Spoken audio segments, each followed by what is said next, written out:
काल काल दिनांक 5 मे रोजी रात्री 9:30 वाजे सुमारास पर्वती पोलीस स्टेशन हद्दीमध्ये पर्वती पायथ्याजवळ एका वयोवृद्ध माणसाने एका लहान बाळावर लैंगिक अत्याचार केले आहे अशी इन्फॉर्मेशन पोलिसांना मार्शलला प्राप्त झाली। त्यानुसार तातडीने मार्शल त्या ठिकाणी गेले असता त्या भागातले काही नागरिक जे आहेत त्यांनी एका वयोवृद्ध नागरिकाला त्या ठिकाणी पकडून ठेवलेलं होतं। पोलिसांनी ताबडतोब इंटरव्हेन्शन केलं, त्या व्यक्तीला आपल्या ताब्यात घेतलं।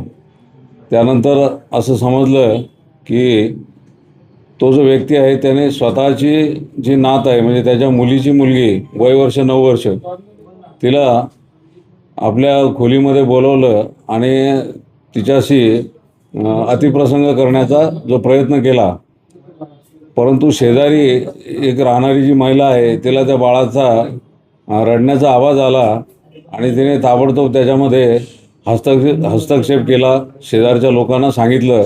त्यामुळे शेजारच्या नागरिकांच्या मदतीनं त्या बाळाची ताबडतोब सुटका त्यांनी केली आणि पुढचा जो होणारा जो प्रसंग आहे तो त्यामुळे टळला। पोलिसांनी ताबडतोब त्या व्यक्तीला आपल्या ताब्यात घेतलं। सदर बाबतीमध्ये बाळाला आम्ही ताबडतोब ससून हॉस्पिटलला दाखल केलं।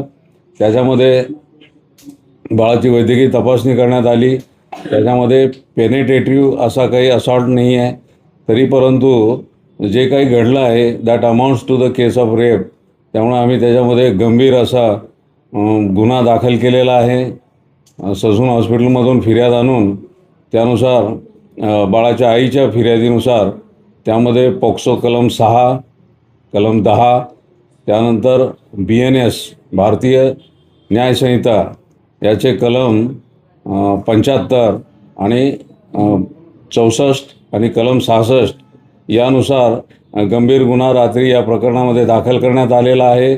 त्यानंतर गुन्हा दाखल झाल्यानंतर त्या गुन्ह्यामध्ये आरोपीला रीतसर अटक करण्यात आलेली आहे। त्याला आज कोर्टामध्ये प्रोड्यूस करण्यात येणार आहे। बाळाची वैद्यकीय तपासणी झाल्यानंतर त्याला डिस्चार्ज देण्यात आलेला आहे।